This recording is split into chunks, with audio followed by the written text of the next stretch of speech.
Hello and welcome to this week's edition of the Community Difference Plano, Texas. It is it's a scorcher outside as we're getting close to those record temperatures. But one thing you're also going to find is mosquitoes are absolutely everywhere. So what do you do about them? You can swat them away till the cows come home, but unfortunately that's not going to take care of the problem. So we're going to talk about that today. What can Plano residents do?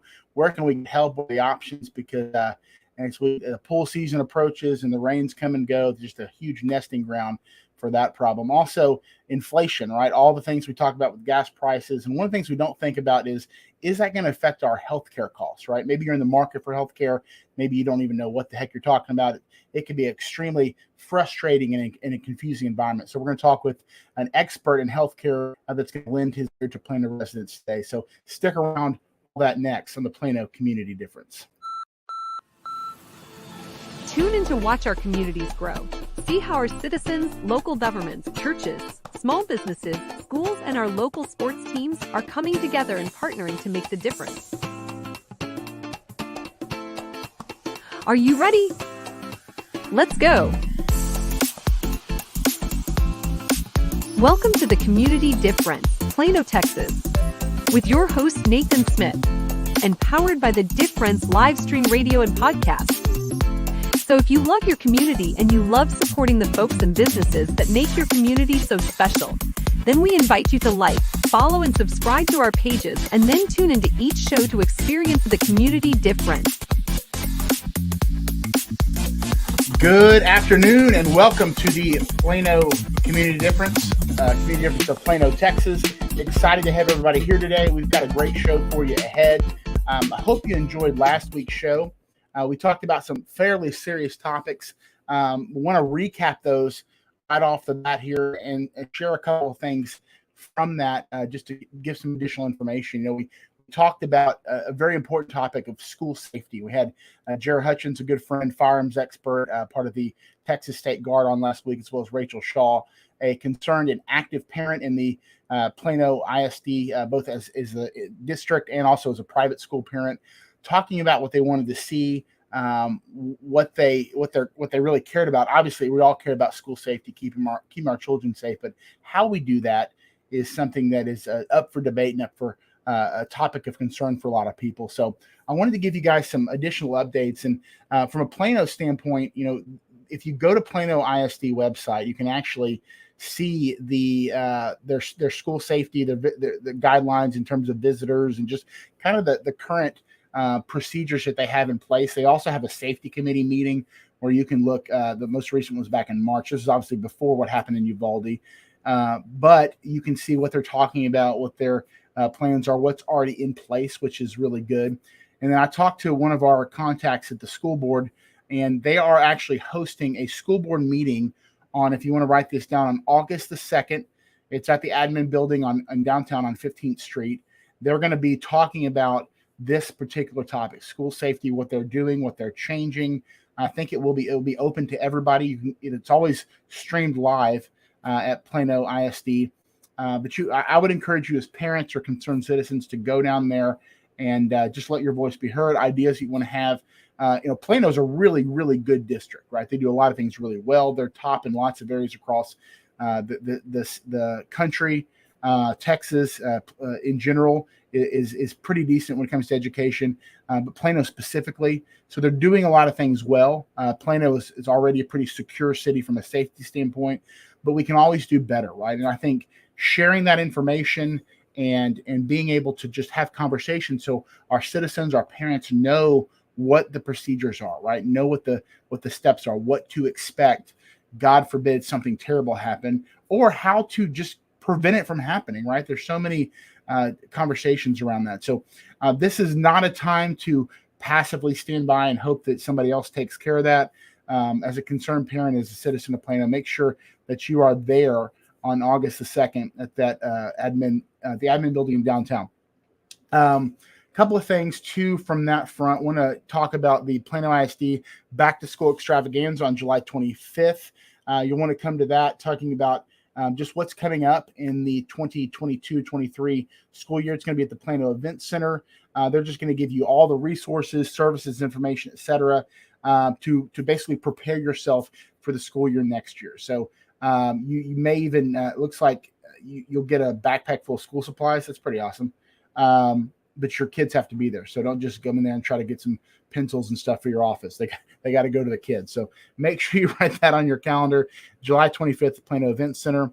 That's going to be what is coming down. So we've got some other exciting events happening in Plano. We're going to be talking about those here in just a bit. But I want to get into the show here, and I want to talk about, as we experience really just oppressive heat. Now, I say oppressive.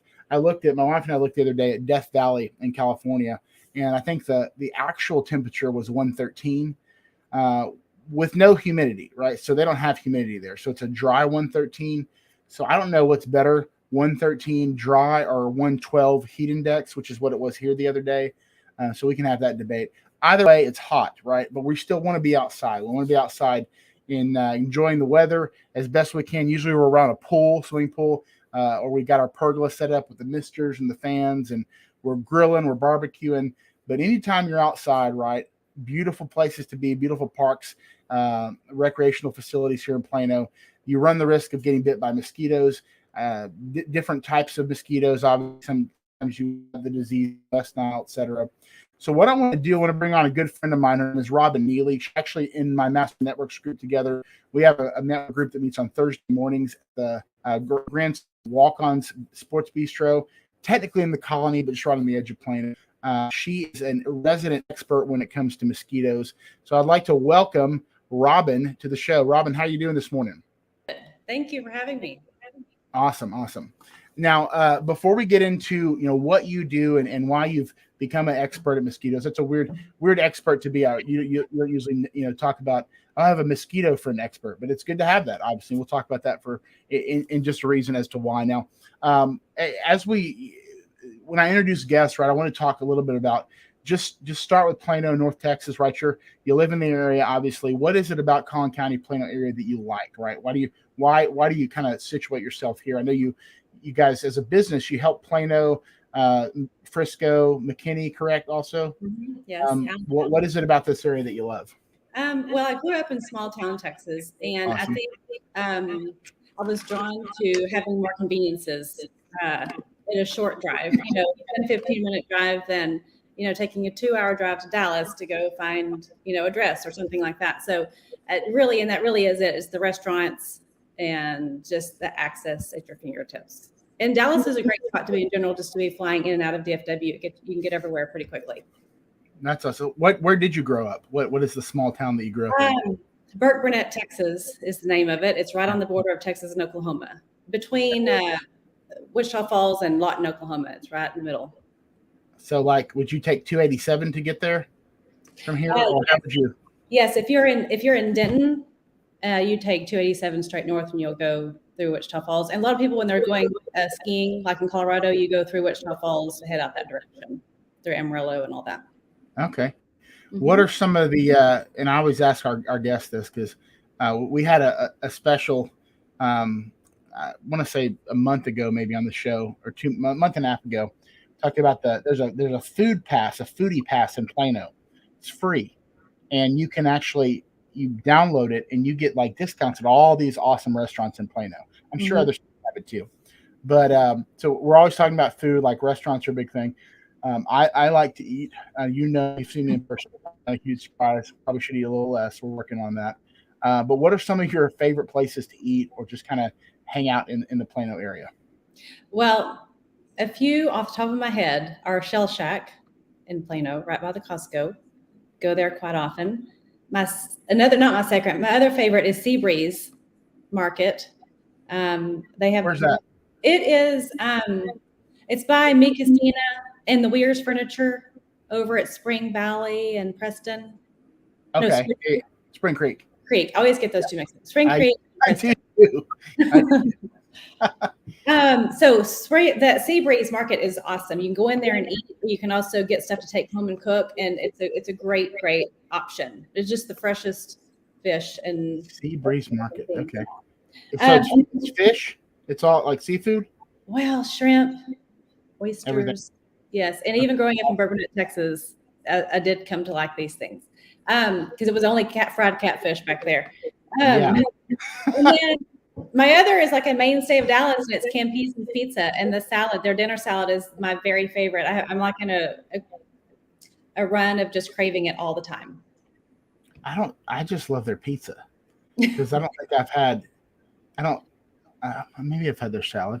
I just don't think of salad. I'm gonna have to get dinner salad. Campese's. Yeah, Okay. and it's a pretty basic salad. They just have a really great dressing with it. And my husband loves the anchovies there. I don't know if that's your thing. I don't do that. I don't do that. Anchovies for me is the ubiquitous, disgusting element of a pizza. I've never had an anchovy, but that's like one that you think that you wouldn't like. So yeah, I used to think I wouldn't eat sushi, and now sushi is one of my favorite things ever. So I don't. And then I'm gonna try. My other favorite is just really just Mexican food in general. I mean, that's just always a mainstay. Yeah, and there's no shortage of Mexican food in Plano. Did you know that Texas or North Texas and Dallas, I mean, just the whole surrounding area, has more restaurants per capita than any place in the country? I believe that.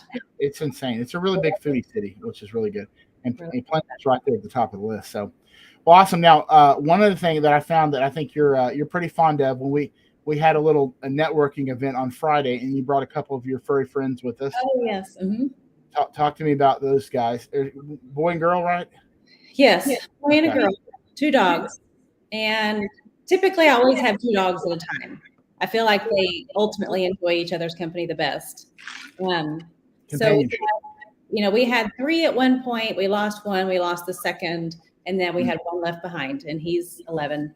And we waited a while, about 6 months, and decided to adopt a dog. And so we were just looking at different rescues, different outlets in order to do that, and ended up finding one at the Colony Animal Shelter. And she is just the sweetest thing. She was turned in there. They found her on the streets, and nobody had called for her in days. They were waiting for the owner to come looking, and they didn't. And so they allowed her to be adopted out to us. So now we're back up to 2 dogs and 1 cat. Awesome. So you would consider yourself you're definitely a dog person. Like you're a major, just keep cycling through. So you're always going to have dogs. Basically. I'm always going to have dogs, and probably 2 at least. Okay. Yeah. Well, if you have a dog that you need to find another home, you might have a chance of getting Robin to adopt your dog. So just fill out an application. I don't know where they are, but you might be interested in doing that. What I'm also likely to do is if I know that you're dog shopping or even considering, and I see a dog, I'll send them like, this one needs a home. This one needs a home. I do that to my friends too. Well, awesome. Well, let's jump into why we're here today. So we talked about in the open at the beginning, right? As it comes into the hot season, and really probably starting in spring is mosquito season. And I guess I can last a long time until it gets really cold. So it might be one of the longer mosquito seasons in the country, unfortunately. Good for you with a business owner, but bad for the rest of us. First of all, because you've been in this business a couple years now. Yes. What did you do before that? And what made you think, gosh, I want to be in a mosquito business? I want to assassinate mosquitoes for a living. I still do what I did before. I do both. Just because I love both, and both of them are service oriented, and they solve problems for people. My first job that I've had for over a decade is in custom men's clothing with Jay Hilburn, and so I have a good list of clients that come back to me, and it's just easy to maintain that. And then my husband and I wanted to buy a business that was a franchise, because we did want somewhat of a turnkey type situation. Right. Ended up using a franchise headhunter out of Florida, and this lady was great and wonderful and very helpful in figuring out this reality for us. She found us a franchise out of Massachusetts who has been franchising a mosquito service, residential mosquito service, for the last 7 years. The man who started it had been doing mosquito services since 2001 and started franchising it about 9 years ago. And so it's just now started to spread down south. And they are just selling territories in Texas and DFW area. At the time we were looking, it was like in the fall of 2020. And Frisco and Plano and McKinney and Allen and Colony, the areas that we own now, was available. And when franchises move into bigger cities, it's one of the first areas to go, Frisco, Plano, for whatever type of franchise. So we jumped on it. We were a little bit hesitant, when you first hear about, you're going to run a mosquito business, and you're going to take care of hundreds of people's yards. And that was one of the things we were hesitant about, actually. But But once we learned about the system that they have in place and the kinks that are already worked out and the efficiencies they have built in to run the business, and the effectiveness of the product, it was something that we just moved forward with.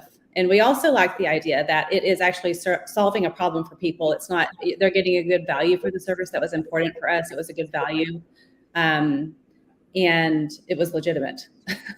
Well, that's always a good sign. Yes. Well, we're going to dive into more of that in just a moment and talk about specifically what are some things people need to be aware of. We're going to hit a quick commercial break, and then we'll be right back.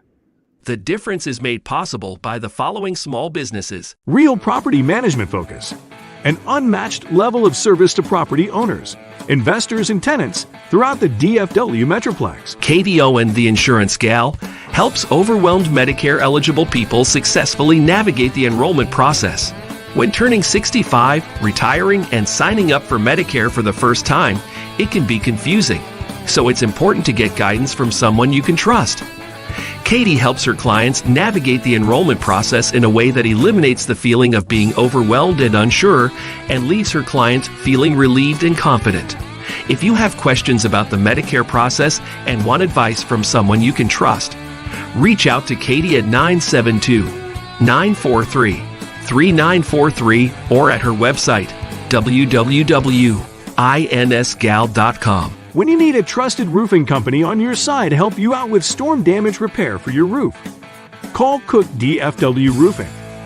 Serving Anna, Melissa, Princeton, Prosper, Van Alstyne, and all of the DFW area. Red Branch Realty and owner realtor Ashley Gentry are true champions at every level. As a top producer, Ashley Gentry and Red Branch Realty truly embody their mission of being your supporter and partner in your personal real estate journey. So if finding the best representation possible in achieving the American dream of homeownership is important to you, give Ashley a call at 972-342-1869. WeatherTech General Contracting. We make your home renovation dreams a reality. And by Alan Lester, branch manager and team lead for the One Group, a branch of Town Square Mortgage. With over 22 years in the mortgage lending industry, Allen and Town Square Mortgage have many loan program options available from conventional, FHA, VA, USDA, jumbo, and many investor and self-employed programs. So if you're looking for the best in the business, give Allen a call at 214-681-0234. for more information about our sponsors and their services, or if you would like information on how you and your business can partner with or sponsor this show, or others like it, just check the show description or comments for the relevant links and contact information. And now back to the show. Well, welcome back to the Community Difference in Plano, Texas, here with Robin Neely, owner of Mosquito Shield. Want to get right into it, Robin. What are some things that Plano residents need to be made aware of when it comes to protecting themselves and their families from mosquitoes? Like, I guess really the first thing is how do mosquitoes operate, right? We just kind of, we don't really know anything about them until they bite us, and it's a little too late then. So kind of walk through the process of like, how do they get there? Where do they go? Where do they want to lay their eggs? All that kind of science stuff, if you will. Sciencey stuff. All the science stuff. Well, they start by hatching from eggs that were laid by a female mosquito. And that process happens very quickly. Yeah, that process happens very quickly. So really, mosquito eggs are just everywhere and just around if you're not treating it to keep them away. They hatch. And how big are they? Can you see them? Or are they like micro? Yeah.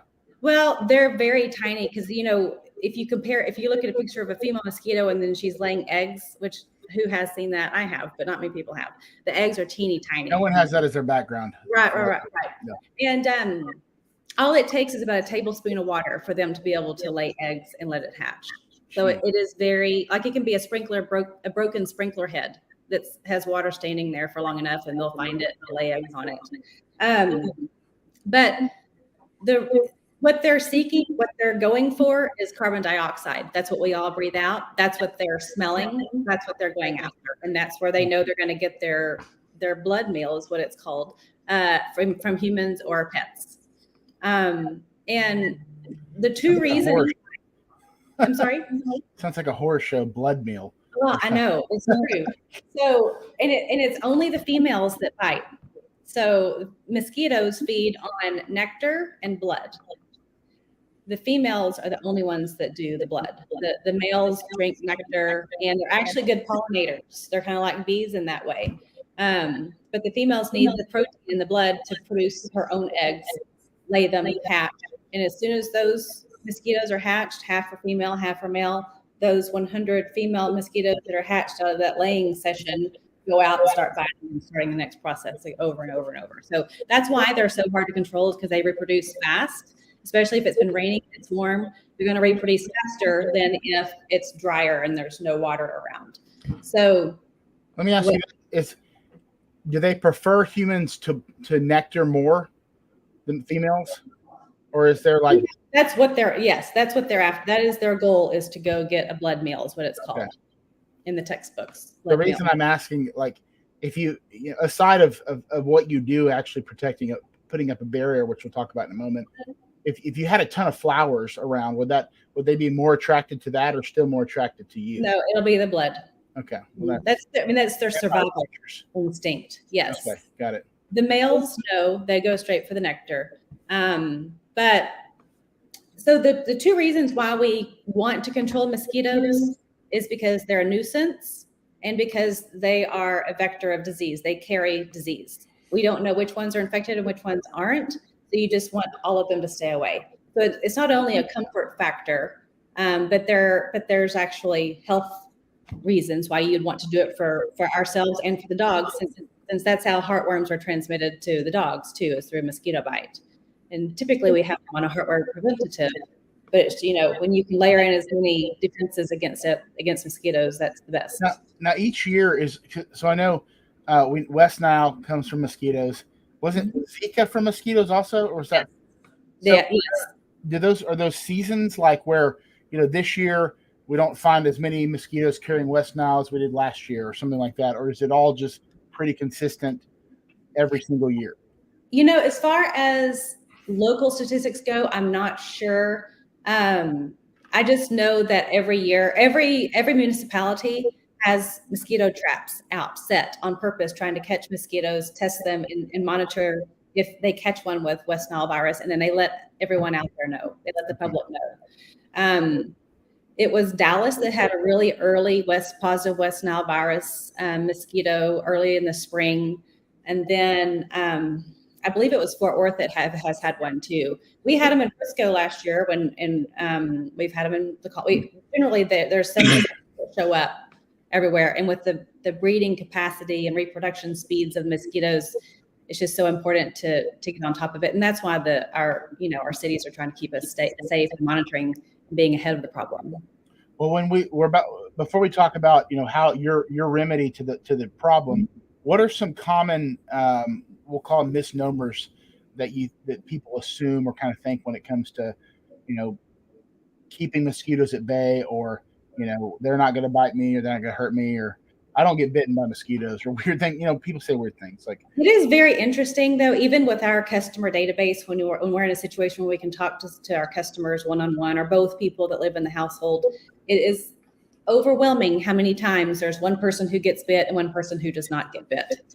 It's really remarkable. That's a real thing. It is a real thing. Okay. And then there's the medium people. There's people like me. I get bit, but not as much as my husband does. I'm not one that never gets bitten, and that you do find them. But the science behind it is not exact. There are a bunch of theories. There's a bunch of anecdotal reasons, like this perfume or no perfume, or if you eat this or if you don't eat that. There's those kinds of theories out there, but the hardcore science is just the carbon dioxide. And now why some people don't get bit, they don't exactly know. There's just so many chemicals and things in our skin and that we emit that we don't even know or smell, and they can. And so they're drawn to some and not others. And they're actually trying to figure that out. They're trying to figure out what it is about these people that don't get bit to see if they can bottle it, essentially. And that just hasn't happened yet. Some of the common, and that's my biggest misnomer about mosquitoes is that there are all these little tricks that you can do to make them not bite you or something like that. But it is a very complex process. And there are some things that the homeowner can do to be a part of it. And that is like not letting any standing water be in your house. If there's a plant that's slow to drain and there's there's a basin at the bottom and there's water standing in there, if they'll breed in it. If there's a broken sprinkler head, they'll breed in it. If there's gutters on the top of your house that you never see, there's leaves trapped in there and it holds moisture, that can be enough moisture sometimes for them to breed. And that's something nobody ever really notices, especially in Plano where we've got big trees. What do you do if you have a pool? That's my question. So a pool is going to be okay because that's moving water and it's treated water. They love stagnant water. Okay. Yes. So like we don't have a pool in our backyard, but we bought this pretty decent sized inflatable pool for our son. Okay. Now we drive every couple of days, and he's always in there playing around. But like we would never want to leave it more than like 24 hours. Well, if you're going to dump it every day or two and refill it with fresh water, it's not going to be a problem. If you let it sit there a week or a week and a half, if you're on vacation or something and it rained and it just stood there, if you waited long enough, you would see like little wigglers in there. You can see them when they're between the egg and the adult stage in stagnant water like that. And there's just like little squigglers everywhere, all over the water. And that's the process. That's the larva. So at that point, you have to light the surface on fire and just get rid of all of them. Well, if you dump it, it'll kill them though. They need that water to live and go through the process. Because I was, when I was thinking about having you on, I'm like, we have a swimming pool. I wonder if that's going to be a problem. But okay, that's good to know. So now, ultimately, what you guys do. So talk about what you do, how it solves the problem. I know that you have two different options because we've talked before. When you're going into a house or a property, what are you looking at? What's the strategy, and what are the options for your customers? So the strategy for everyone, regardless of which path you choose with us, and that is looking for all the areas that the people like to spend their time, including obviously the back patio or fire pit areas or seating areas, but also just the front driveway. If they enter in and out the front door or in through the garage every day, we want to make sure we take care of that area. If the trash cans sit on the side of the house and there's a fence around it, we want to make sure we hit that area, the path to the mailbox. So, and we just want to make sure we hit all the areas that people are going to be spending any time on their yard. And then also we're looking for all of the areas that a mosquito is going to live about that yard. So during the day, usually they bite in the mornings and evenings. During the day, they're less likely to, and so that they're harboring underneath the leaves of the shrubs and plants and some lower trees. And so when we're applying the product, it rolls up underneath those leaves, and so if they're there, they're going to not be there anymore. Okay. So now you tell me, when we talked at our networking group the other day, you guys have two types of kind of formulas that. The traditional pesticide and then more of a natural element. Talk about the differences and what those consist of. Yeah, so the main mosquito shield mainly uses it's primarily garlic, and it's got lemongrass and peppermint and cedarwood oil and other oils and floral waters like that. That is the bulk of what mosquito shield is. That is an all natural solution. The garlic, it actually smells like garlic when we leave. Once it dries, the humans can't smell it anymore, but the mosquitoes can. They do not like it. And it also masks their ability to smell the CO2, the very thing that they're going after. They can't smell it anymore. Garlic is also a natural insecticide. So that is an effective way to control your property using all natural products. We mix that with water and apply it everywhere. It is about 75% effective is what we see compared to the traditional. So with the traditional, we take that same mixture because that mixture is very important at repelling the mosquitoes. And we add in, since the natural mixture is very effective, it allows us to add in a small amount of control product, which is an insecticide. So it's a narrower category than a pesticide. It's an insecticide, but we add a small amount of that, the smallest amount to be effective, to where we repel and kill with the garlic mix. And then there's the control product that's going to kill it if they land. We also add a Rain-X type component to where it's going to hang on to the leaves and shrubbery and stuff, if there's some rains coming through. So it's not just washing everything off. And then we also do use a larvicide, a spray, and also a sprinkle. So if there's some eggs in the process of hatching, we can catch them in the larva stage and kill them there as well. So in the traditional method is about 95% effective. It's very, very day and night life-changing as far as you be able to get outside and use your space, which is what we want people to do. We want people to be able to spend time outside. It's important to do that for general health, mental health, physical health, and we just don't want the mosquitoes to be the reason why you're not doing it.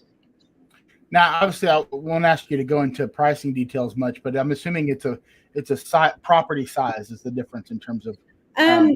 Yeah, affordability. the way we do it is if you are an acre or less, we do the same price. So most of the houses in Plano are less than an acre. If you're above that, then we just have an individual conversation. But generally speaking, everybody's the same price. Okay, very good. So, one last question. We're going to go to commercial break here. And obviously, you can contact Robin or information going below info@mosquitoshieldftx.com or moshield.com. Also, her phone number is scrolling across. She loves slugging out mosquitoes. It's kind of weird, but she loves slugging out mosquitoes. But she's happy to help you guys out anywhere in the Plano area. Don't wait, right? This is a really big deal, obviously, talking about disease. Now, in the meantime, before they can get you out there, Robin, is there a handheld spray or something that you recommend that people can use? Like one of, I know off is always a big one that everybody uses, but you hear mixed reviews like it's too toxic or this or that. What is something like just a direct application to a person that you would recommend? Well, if you read the theory, the most effective one is the DEET, something that has DEET contained product. Not everybody likes to apply that directly to their skin.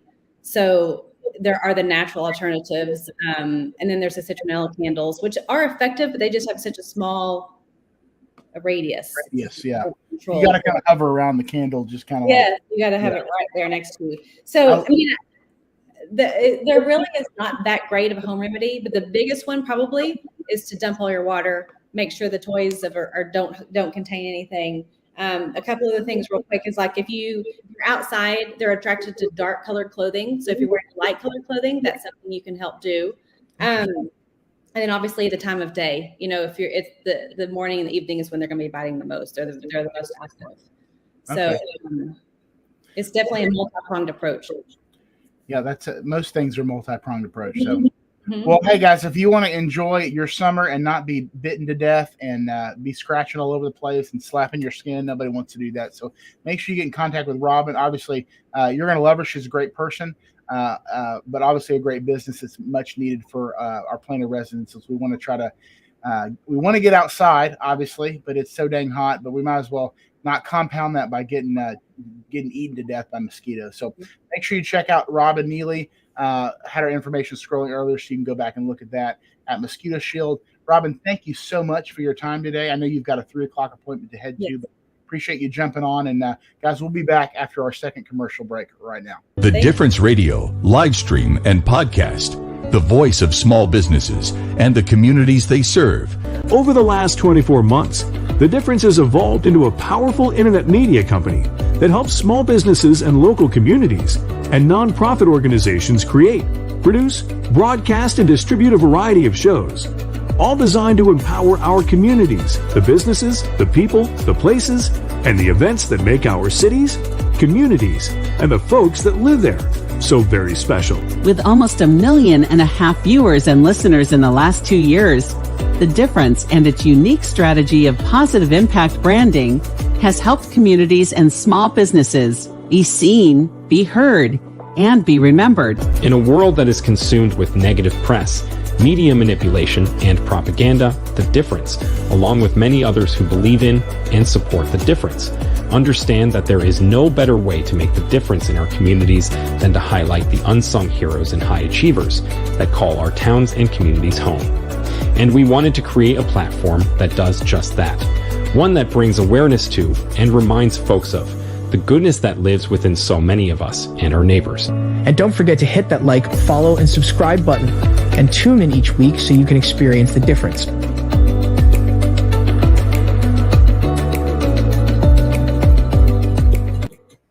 Welcome back to the Community Difference here. We're in our second half of the show. Thanks again to Robin Neely. Guys, take the time seriously to go around, kind of do a spot check of your house and see where you might be holding some standing water or those gutters. Nobody wants to clean the gutters. I know it's not fun, but have someone else clean for you. That's fine. But things that you want to make sure that you're taking a proactive approach. And then, of course, Robin can put the final touches on that on your property. Make sure you have a nice outdoor experience this summer. Nobody wants to have a bunch of people over and then have them all get bitten by mosquitoes. So thanks again to Robin for jumping on. Before we bring our next guest, I want to touch on a couple things as far as what's coming up in Plano. The So this is crazy. And you may not be a mermaid person. I certainly am not. But there have we talked about the Texas pool, a really awesome Texas shaped pool that's in Plano.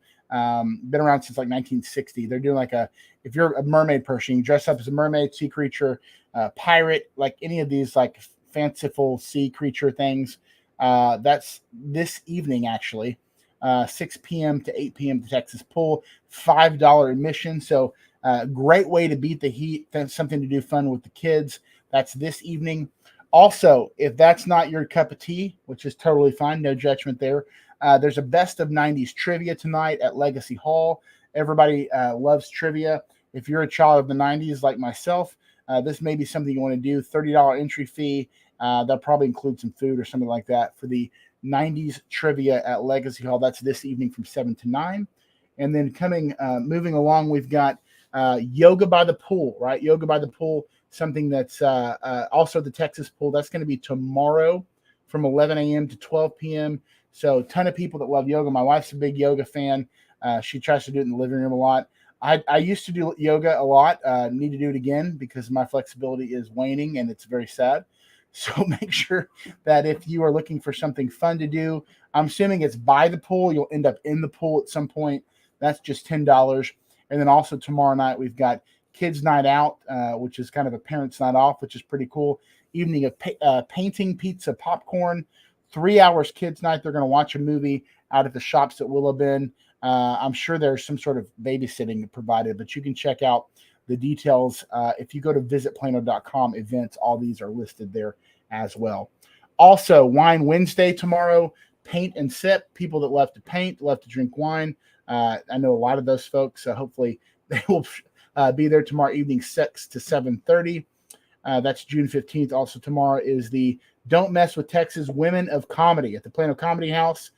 You got to be there at least 15 minutes prior to showtime. It's $15, very affordable. Great Women of Comedy at the Plano Comedy House. That's on Lone Street Drive, Suite A10 in Plano. That's what is coming up. We got one more event to check out here also tomorrow. So literally, guys, if you go to visitplano.com, you can see there's something to do every night. That's one of the great things about the city of Plano is that there's always something going on, always something to be seen and heard and to do. Great stuff for kids, great stuff for dates, adults, etc. The Sunset movie series are continue this throughout the summer. Legacy Hall, it's Jumanji, not the original one with Robin Williams. It's the new one with The Rock and Kevin Hart and Jack Black. Really good, really funny. It is a free showing, so make sure that you check that out. Also, if you go to Visit Plano, one of the things you'll see is the top 10 reasons to that Plano is really great for sports, for youth sports, right? Number one, you're going to have a lot of locations, right? Tons of parks, tons of rec centers, tons of venues, etc. The play, and I've played pickup sports like softball in Plano before, but know a lot of people that have their kids in Plano sports. Very organized, the very professional. One of the complaints you get sometimes with the city that you're in is you got people reffing these sports that don't really care about things, and that's just not the case for Plano. Plenty of accommodations. Award-winning sports city, ranked among the top 5 in the Sporting News Best Sports Towns. It's also a top soccer city. Our next guest and I were actually talking about soccer, its prominence and kind of as a youth sport, and what we need to do to kind of bring that to a higher level. Then you can just go to Visit Plano, get all this information there. But if you don't have your kids in youth sports or you're looking for something to do, not to mention, it's a great opportunity, but not to mention so many people come from out of town because of the hotel accommodations, just stuff to do here. They have a lot of out-of-town sports tournaments here in Plano. So a lot going on in that department, both professional, semi-professional, adult sports, youth sports, even our school district sports are obviously some of the tops in the country. So make sure you are getting that information. If you're a parent looking for something to get your kids involved in, it's certainly going to be a good opportunity there. So as I mentioned at the beginning of the show, one of the things that you may not be thinking about is your health insurance, right? We are inundated. Let me just start off by saying one of the important kind of tenets of the community difference was to highlight a lot of the good things that are going on in our community, but also things that Plano citizens need to be aware of. We try to bring a mix together, a synergy, which is what I use a lot, of all different aspects of community life. So we talk a lot about community leadership, about our school districts, our small businesses, our different nonprofits, what's going on with our sporting teams, etc. And one of the things that we wanted to highlight was making sure that we talk about good things, right? Because you flip the news on and all you see is doom and gloom. And obviously there's some things to be concerned about. Nobody likes $5 gas prices. I went outside yesterday and noticed that gas went up another 20 cents, it seemed like. Nobody likes inflation. Those are real serious issues, things to talk about, but we're not going to solve those problems here. However, our next guest, what I want to talk about is our healthcare, right? If you're in the market for care, look to switch plans, or you're coming maybe out of a job that has healthcare, you're going into the self-employment market. What are some options there? But mainly, is inflation going to affect your healthcare costs, right? Was one of the questions we want to tackle, and looking at some options and things to be aware of. So I'm going to just come right in and bring in our next guest, Jamil Teeler. Jamil, welcome to the show. How are you doing this afternoon? I'm doing all right. How are you? I'm doing great, man. Thank you so much for trying to beat this heat, man. That's right. It's hot. Well, you notice we have the shows inside. We definitely don't have the shows outside. Yeah, maybe in the wintertime. It was crazy. I went outside the other day and this hot breeze hit my neck, and I was like, it was really akin to when you open the oven and the fan in the back is going.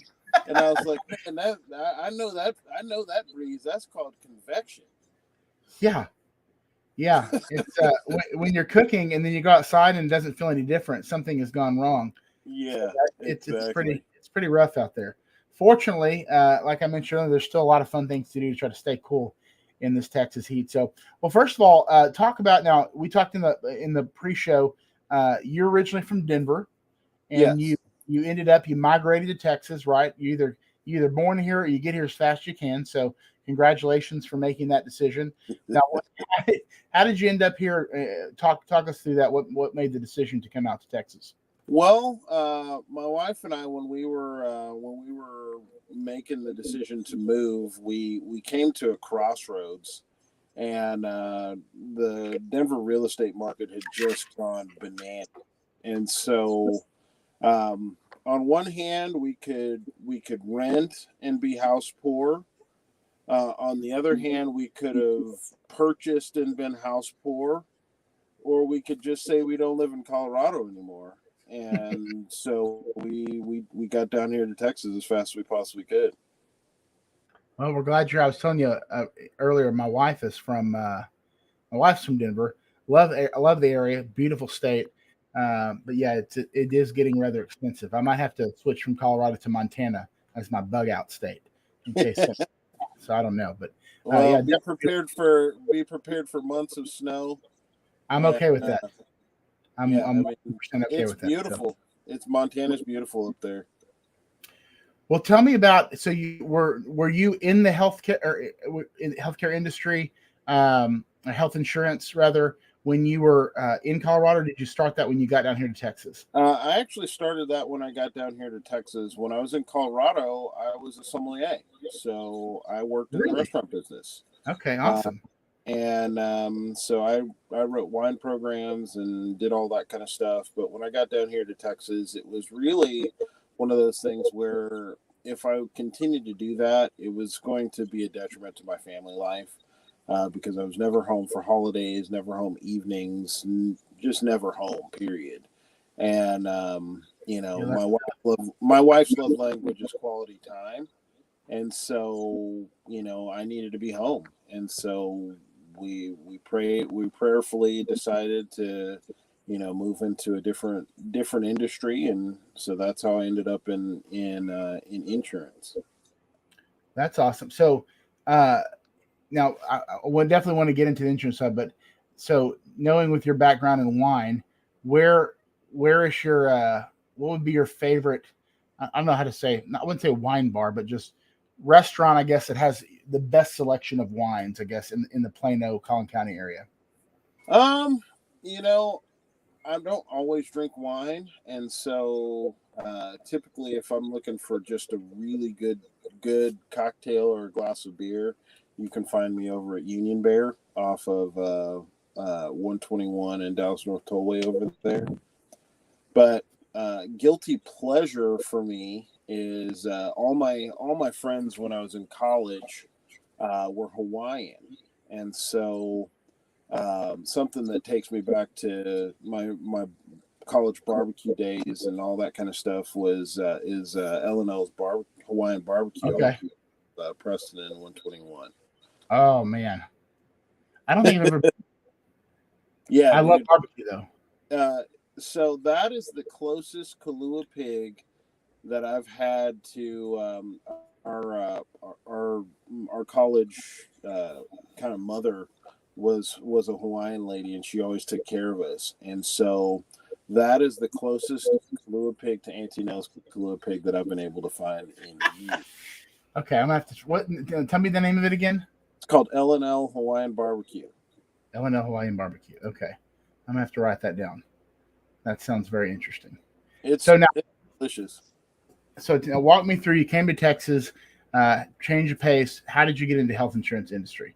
Besides needing to do something different, obviously. Why did you choose that? It was funny because like I quit my job, and so I started looking for work, and literally at the end of a 6-week job search, I had 4 job offers on my table. That 2 of them were for health insurance, and the other 2 were for Medicare.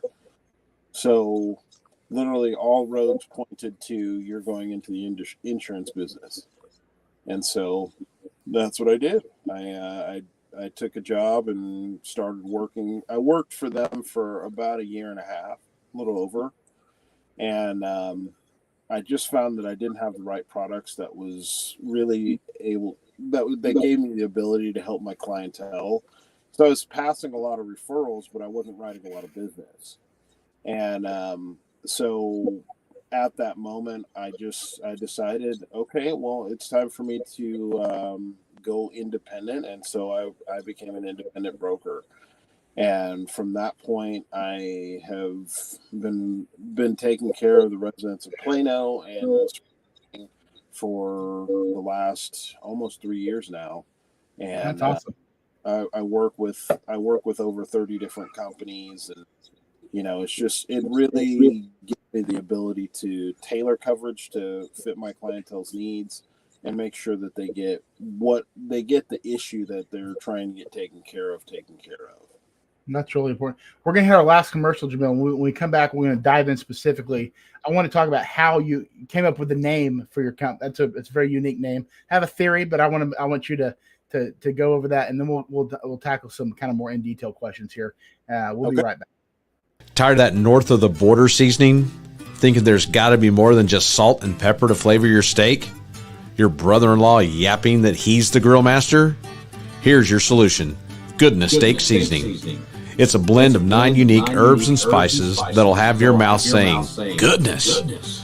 What was once just for steak night for the family is now being enjoyed by thousands of families across the USA. Grab a bottle or 2 today at Ham's Meat Market off the square in McKinney, Profound Foods in Fairview, and at bringthetasty.com. All righty. I will. That's my friend Jason Velo. He's also in our Master Networks group. So I will tell you from personal experience that that is the best steak seasoning that I've ever had in my life. And I've had it on many things besides steak. So eggs, popcorn, had it on potatoes. So it is definitely worth it. Great guy. Awesome product. And a really, really good story behind it. So check out bringthetasty.com for the full story there.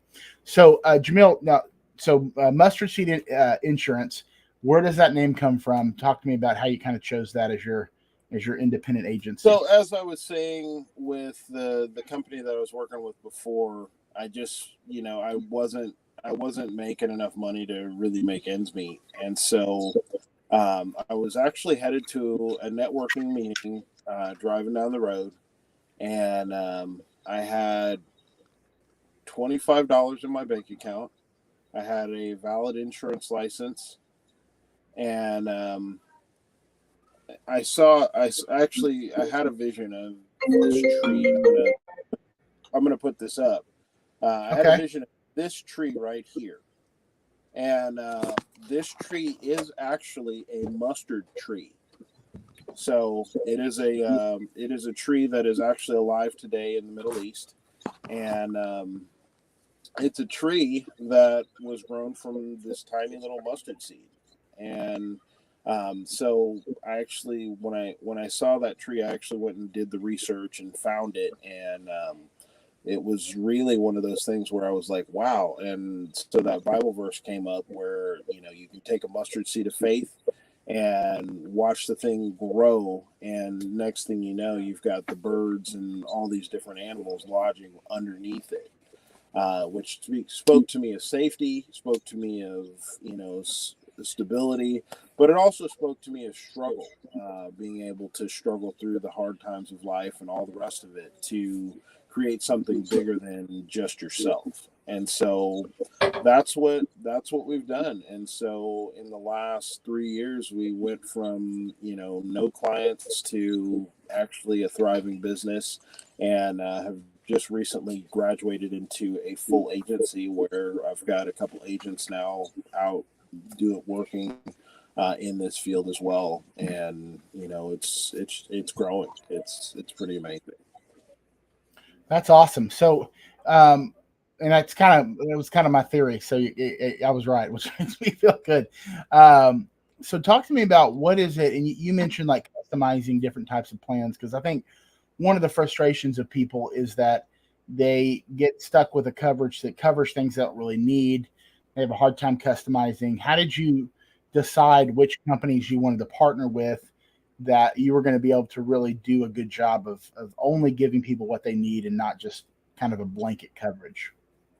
So I sat and I read a lot of insurance policies. That's really what I had to do. I had to sit there and I had to read. I had to read, you know, what it covered, what each insurance policy covered, what it doesn't cover, the exclusions, the inclusions, what, who qualifies for what. And that's really how we came to a point where I have so many different companies. You know, a lot of these companies will offer a package of, you know, multiple different policies to cover different things, but they, as you continue to put, you know, it's kind of like trying to gamble against Vegas. The house is always going to win it. And so Yeah. they're like, okay, well, we'll layer all this stuff up and we'll put you a great package together. But at the end of the day, they're like, okay, well, you know, our main policy is great, but the ancillary stuff that we offer isn't exactly what's going to put the family in the best place. And so, you know, with having understood that and spent the time reading and seeing what's changing every year, I've been able to say, okay, well, I like this company for this, I like this company for that, and I actually create my own package for my clients that work really well together. And I also been able to do that for small businesses, because a lot of small businesses are really struggling in that aspect as well, for their employees. Yeah, I think that's a big thing too. You know, small businesses are already struggling in this marketplace for a number of reasons, and then having to, you know, consider healthcare options or different types of benefits can be a real daunting task. So I think, you know, knowing that there are still some options out there is certainly a good thing. What would you say, Jamil? And I think you mentioned some of these things that set you apart, but if I had to like pin you down and say, what do you feel like makes you different than other independent agents in terms of health insurance, what would you say that it is? I would say mostly it's accessibility. Just because a lot of times I've noticed that when folks come to me, they're really frustrated because their agent was able to place them in a policy that mostly worked, but once they were in the policy, they weren't able to contact the agent. The agent wasn't readily accessible, and, you know, wasn't responsive. And that's something that's in my company culture is that, you know, we service our policies, we take care of our clients, and, you know, if something happens where it's not super savory, we accept responsibility for it and we make it right. Do you have other agents that are with you, like been able to bring on some other people, or is it just you? Yes, I do have a couple of other agents, but they are in different markets. So Okay. one of them is actually in Arizona. Another one is right now going through licensing, so I can't disclose where they are. But you know, that's just it. They're in different markets, and so they're able to service their clientele in that area. But I'm here. I'm local in the Frisco, Plano area. Awesome. Lastly here, because we're going to wrap up here shortly, what would you say are, you know, when people are thinking about, I mean, you're going to help them through this process, obviously, but they are either, you know, they're not offered any coverage through their work, or they've now gone to the self-employment route, but they've got to provide their own coverage. What are like the top 2 or 3 things of vital importance that people should know or be thinking through when they start looking at the coverage or which plan is right for them? Well, one of the things that I will tell you is that you definitely want to make sure that if you're going to go through an agent, that you literally tell them the more information that you give them, the better they're going to be able to fit your coverage. And so a lot of times what I find is folks are like, well, no, I'm okay. I'm this and that and the other thing. And it's like, okay, well, you know, if you can tell me your prescriptions, you can tell me your doctors, you can tell me all the things that I need to know, to all the different variables that I need to know up front. When I'm doing my diligence, when I'm doing my homework, when I'm really trying to assess the situation, I can literally say, this company is not going to work for you. This company is not going to work for you, but this company is. And that is one of the biggest things that I've noticed folks really get frustrated about, is that they don't like to really talk about the real situation. And, you know, it's not about pride. It's not about any of that. It's really, the more information you give your advocate, because that's what I am. I'm your advocate. The more information you give me, the better I'm going to be able to help you.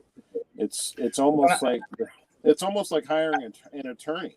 The more information you give your attorney, the better they'll help you. Right. And I think people are afraid the more information I divulge, the higher my insurance is going to be. And that may or may not be true, but it's not like it's not going to be found out eventually. So you might as well just lay it out there and then craft the best possible alternative for you, or option right up front, which is definitely important. So, well, Jamil, I appreciate you jumping on. It was great meeting you. I know that you know, we're both in Master Network. You're president of a chapter up in Frisco.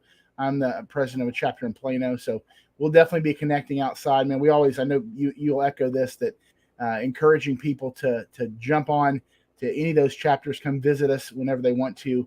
It's been great for our businesses. It's been a huge leg up as far as just helping you operate your business better, helping you understand what it takes to be successful, world-class training, great people.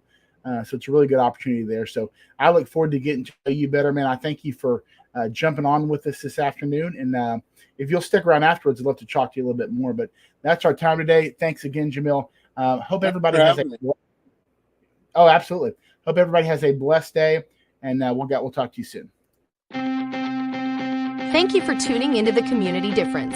If you enjoyed the show, take something you learned and apply it in your community or your business in order to make the difference for someone else. Remember, the smallest change begins with a single action, but a single action can make all the difference. A special thank you to today's amazing guests. Also, if you'd like to be on the show to share your unique story and how it made the difference in your community, please contact Lendon Wilson at lendonw@thedifferenceradio.com. Until next time, this has been The Community Difference in Plano, Texas, hosted by Nathan Smith.